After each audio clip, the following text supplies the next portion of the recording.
这是小明大学时期，他修读经济学，毕业之后来到了一家金融公司上班。工作后，在机缘巧合下，他了解到了股市投资。他对于投资非常的感兴趣，于是便开始自学。过程中，他对投行有了憧憬，他认为西装笔挺走在投行里面非常的帅气。还有，他了解到当基金经理可以赚到很多的钱，于是他写了一份简历，开始向投行申请工作。1个星期后，小明收到了面试通知。经过了层层面试之后，小明终于拿到了摩根集团的基金经理助手的位置。那现在就让我们来看看小明是怎样从散户的角度去看待专业基金经理的工作，他的想法会发生什么变化，以及为什么你经常会看到为什么基金投资的效益都会不如散户。嗨，大家好，我是熬夜，陪你一起学习学校没教的知识。今天影片将会透过小明的实习故事来和你分享有关于个人投资和基金经理的区别。那如果你看到最后的话，我会给你附上一个15个高价值长青投资标的的免费 PDF， 让你快速掌握财富增长的投资思路。话不多说，我们马上来开始。这是小明上班的第一天，他穿着西装走入了摩根集团，幻想着自己非常的帅气，来到了自己的座位，并见到了他的上司小华。小华是一个经验丰富的基金经理，目前正在负责一项公司非常重视的基金 America Small Cap Max。 顾名思义，这一个投资资金专门投资估值约 2.5 亿美元到20亿美元的公司。这个基金在3年前就开始了，然而在小华负责3年后的今天，这个基金已经生产了大量的资金，在过去几年的超额表现，它的规模已经大幅增长。小明听了之后，认为自己的上司非常的厉害，他肯定自己也要好好的跟他学习。上班的第一天，小华只给了小明一份专业的基金经理守则，让小明先好好的阅读一遍，并做好记录。第二天，当小明来到了办公室之后，就收到了一个紧急通知，原来是 America Small Cap Max 的基金组合里面的份额出现了问题。这个股票是特拉拉。作为一名投资者，小明知道特拉拉这一家上市公司。去年特拉拉公司成功研发了可以让太阳能转化为双倍电能的方法，全球都在推动能源转型，减少对于化石燃料的依赖，转向再生能源。太阳能是其中一个重要的可再生能源。因此，特拉拉的研发成功让所有人瞩目以及信任。特拉拉的不断创新和进步给公司带来了更多的收入。身为基金经理的小华也非常看好特拉拉，于是他在过去就买入了一部分的特拉拉。1年过去之后，特拉拉的市值一直在增长，而今天特拉拉的价值已经在基金里面超过了 5% 的占比。小明这时候想起了昨天阅读的手册，禁止任何个股份额占总数 5% 以上。这是为了降低单一风险，因为如果基金投资一家公司的股票占比占基金总资产的大部分，当该公司的股价波动的时候，整个基金的价值可能会受到极大的影响。基金要求的是稳定性，所以过于频繁的波动是不被允许的。于是小华只能遵守公司定下的规则，把一部分的特拉拉卖掉，只保留 5%。 小明回家之后还在思考，最专业的基金经理的确应该遵守公司准则，马上把特拉拉卖掉。但是小明心里认为特拉拉是一个很有潜力的股票，在这1年以来的确给公司带来了利润。但可惜的是，基金是用顾客的钱来做投资的，并不是自己的钱，所以也必须跟着准则。就算明知道可以赚钱的股票，也不能够增加份额。但这并不影响小明本身自己的投资。对的，他投资了特拉拉，他相信目前以特拉拉的技术，未来的盈利是有所保障的。此外，小明也默默地在笔记本写下当基金经理投资的弊端。第一，被迫分散投资。来到了小明工作的第2个星期，这一天，小明和上司小华在一起午餐之后，到商场看到了一家新开张的公司 AI House， 他马上就认出了这是一家上市公司 AI Company 的新产品线。他们的新产品是一系列的智能厨房用具，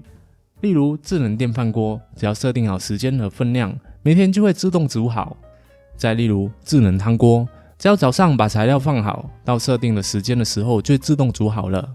还比如说智能砧板，只要把材料放进去，选择切片、切块还是切碎，就会自动的完成，简直是上班族的好助手。小明和小华看了之后都很感兴趣，分别买了一个回家尝试使用。几天之后，他们得出了一个结论：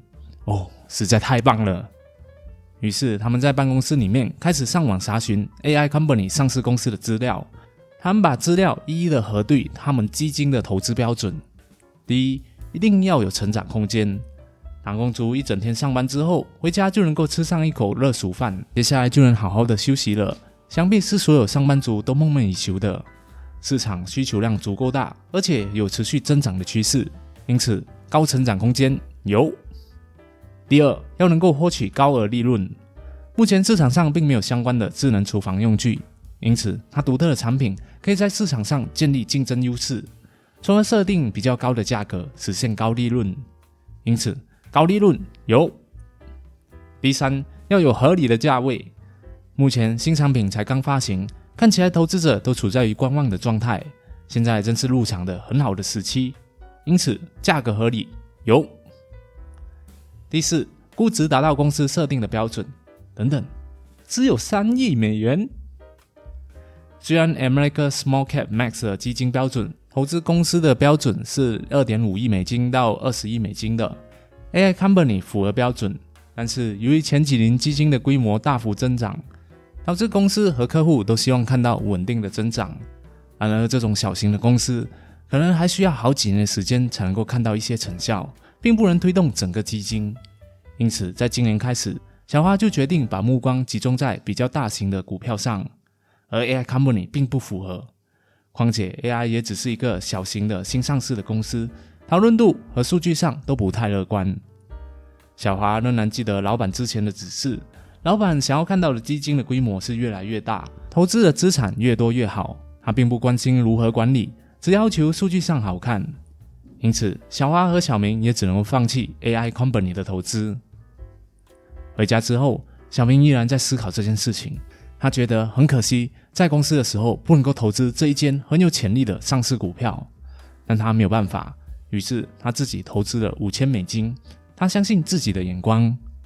此外，小明继续默默写下当基金经理投资的弊端第2条，以估价作为投资准则。来到了小明上班的第3个星期，这天小明来到了办公室，他发现每天比他迟到上班的上司小华已经坐在了办公室的位置上了，他非常的惊讶，原来是小华正在心烦，因为最近接到了很多基金顾客的投诉电话，由于过去6个月的基金表现并没有达到预期，客户和公司给予小华的压力非常的大。小明就在想，当基金经理果然不容易，本身处在于投资领域的人都会理解，投资里面充满不确定性，没有一个投资者可以永远的战胜股市，总会有需要等待的时候。但基金的顾客并不理解，基金顾客总想要看到自己的钱可以高速的成长，在现实当中是很难办到的。这时一个叫小强的客户投诉电话来了，小强手握 America Small Cap Max 基金的 15% 份额，是公司极为重视的顾客。他威胁到，如果再没有增值的话，他就要撤掉他的钱投资到另外一家投行了。如果失去小强这一个顾客，小华和小明的年终奖金将会受到影响。正当小华和小明思考如何解决问题的时候，小华收到了老板的电话。嘿，小华，现在已经年底了，记得做好基金的大扫除啊！我今天收到小强的电话，他投诉关于你的基金表现不好的情况哦。你要记得在本周末年度报告出来之前做好大扫除。拜。小华和小明解释道，大扫除的意思是橱窗粉饰。橱窗粉饰效应 Window Dressing Effect 通常指的是在报告期结束之前，基金经理对于投资组合进行调整，以改善其外观和报告期内的表现。行为包括了增加和减少某些仓位，以使报告期的投资组合表现得更加的好，给投资者留下良好的印象。老板的意思是要在基金投资列表里面添加一些著名的大型股票，让基金顾客看到年度报表的时候更加的放心。然而小华和小明都知道，目前基金里面的股票都是很有潜力的，只不过需要一些时间才能够展现价值。但可惜的是，老板和顾客马上就要看到成绩了，不愿意等。最终他们只好卖掉一部分，买入了一些大型出名的股票。回家之后，小明认真的思考了公司的事情，他不赞同老板的想法，不应该为了让年度报告看起来好看，而放弃一些优质的股票，去购买一些大型股。这里面有种欺骗顾客的成分，但是顾客一边也在投诉，如果报表不好看的话，很多顾客很可能会撤资，而导致业绩下滑，那他和小华的奖金就没有了。小明想来想去，没有一个两全取美的方法，他只好自己买入一些优质的股票。此外，他也默默地继续写下当基金经理投资的弊端。第3条，来自顾客的压力。时间来到了上班的第4个星期，上个星期把年度报表装饰得很好看之后，所有的投诉电话都没有了。小明和小华美美的度过了这几天，但是坏消息还是来了。今天，当小明和小华午餐结束之后回到办公室，他们收到了一个临时的会议通知。在会议上，老板下达指令说，所有的基金下的股票都必须符合 ESG 的标准，也就是 Environmental, Social and Governance。 符合 ESG 的企业通常被认为长期内有更好的绩效和可持续性。现在许多顾客越来越关注 ESG， 他们认为考虑的这些因素的投资可能更符合伦理价值观，并且能够降低风险和提供更稳定的回报。因此，我们的基金也要符合 ESG 的标准。小明和小华回到办公室之后，感到非常的无奈，因为在 ESG 的影响之下，他们必须卖掉8家公司的股票，这会非常影响他们基金的运作。小华和小明解释道，这一系列增加 ESG 的改革其实是公司的一种宣传手法，因为公司想要趁最近讨论度特别高的环境之下，宣传一波公司的投资策略，以吸引更多的顾客来投资。然而这是一件好事，但执行时间过于短暂，导致小明和小华用不太明朗的价格卖掉了不符合 ESG 标准的股票，并买入其他的股票。很多基金放弃非 ESG 的概念之后，这些股票迎来了小跌幅。这时小明趁机买入了一部分，在他的想法里面，只要有潜力，价格低于他心目中的理想价，就是他的投资标准。此外，小明也默默地在笔记本上继续写下当基金经理投资的弊端。第4，要配合公司的宣传。来到了小明进入到公司的第5个星期，这天是公司审核的日子。小明和小华紧张地坐在会议室里面，老板在他们面前坐下，他说道，经过一系列的审核，我们决定让你的基金重点投资在标普500，这样可以让投资者获得更加稳定的投资效益，让投资者对我们更加的有信心。小华这时候就反驳说，但如果这样的话，我们的基金效益不就和标普500一样了吗？顾客还需要支付给我们高额的管理费用，这样就显得更不值得了。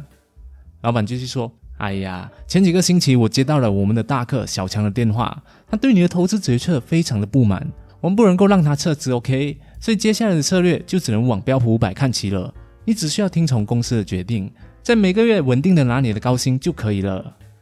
在没办法的情况下，老板说了算，小华只能够妥协。下班之后，小明回家认真的思考了一番，经过这几个星期的工作，他发现基金经理并不好当，而且也不符合他期望中的样子。他看了一下自己的笔记本，继续写上当基金经理投资的弊端。第5条，需要遵守公司的决策，不能够提出异议。看了一看之后，小明意识到这并不是他想要的工作，于是他辞职了。1年后，他发现当时他做出的投资决策，比起当时基金经理的决策，盈利高出了5倍。他清楚地了解到自己更适合当个散户的投资者。